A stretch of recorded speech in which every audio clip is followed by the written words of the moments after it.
Dear students of Standard 10, welcome. In my previous video, I have discussed the reactions of metals and non-metals with oxygen of air. Now I am going to discuss the reactions of metals and non-metals with water. Metals react with water to form metal hydroxide or metal oxide and hydrogen gas.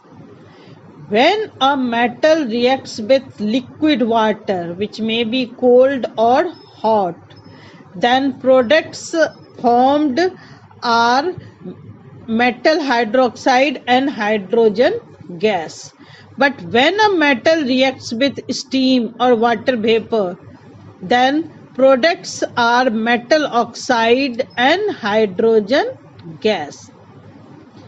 All the metals are not equally reactive with water. The intensity or rate of reaction of a metal with water depends on its chemical reactivity. Some metals which are highly reactive like sodium potassium react even with cold water. Some metals react with hot water, some react only with steam, whereas some metals do not react even with steam, which is very hot. Dear students, let us observe the reaction of metals with water. First, reaction of metals with cold water. Sodium and potassium, which are highly reactive metals, react violently with cold water and form their respective hydroxide and hydrogen gas. These reactions are highly exothermic, due to which the hydrogen gas formed during the reaction catches fire immediately.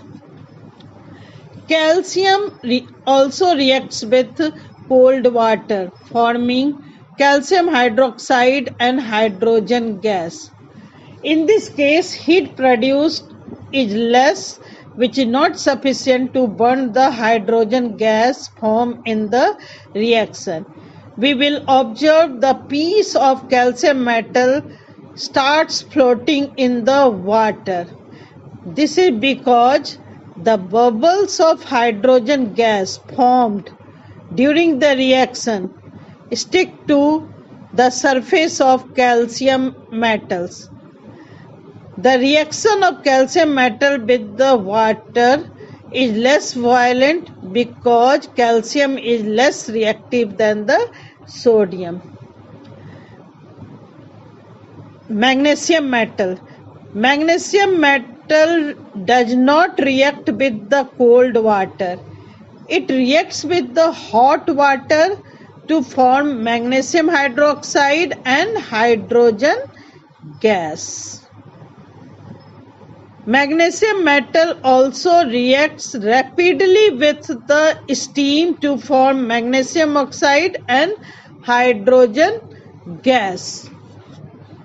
There are the some metals which do not react with the cold water or hot water, but they react only with the steam, forming metallic oxide and hydrogen gas. For example, aluminium reacts with steam to form aluminum oxide and hydrogen gas.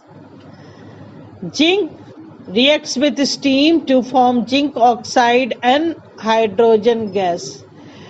When steam is passed over the red hot iron, then ferroferric oxide Fe3O4 and hydrogen gas are formed.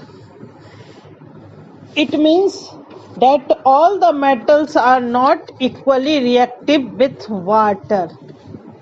There are some metals like copper, silver, gold, platinum.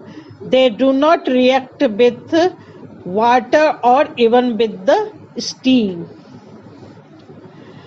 Students, now how will you explain metals which we are adding to water are able to displace hydrogen gas from water? You are knowing water ionizes partially to give hydrogen ions and hydroxide ions. When a reactive or electropositive metal added to water, it gives electrons to reduce the hydrogen ions of water to hydrogen atoms, which then form hydrogen gas. It means the metals which are placed above the hydrogen in the reactivity series of metals are able to displace hydrogen gas from water as they are more electropositive than hydrogen. The metals which are less electropositive, which are placed below the hydrogen in the reactivity series of metals, are not able to do so. They are not able to displace hydrogen gas from water because they are not able to lose electrons which are able to reduce the hydrogen ions of water to hydrogen. For example, copper metal is not able to displace hydrogen gas from water because it is less electropositive than hydrogen. Now, reaction of non-metals with water. Students, all of you are knowing non-metals are electronegative in nature.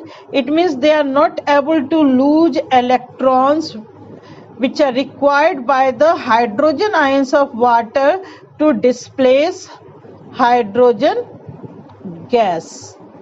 That's why we are telling non-metals do not react with water or steam to evolve out hydrogen gas. Hope all of you have understood the reaction of metals with water and reaction of non-metals with water. Metals are electropositive in nature.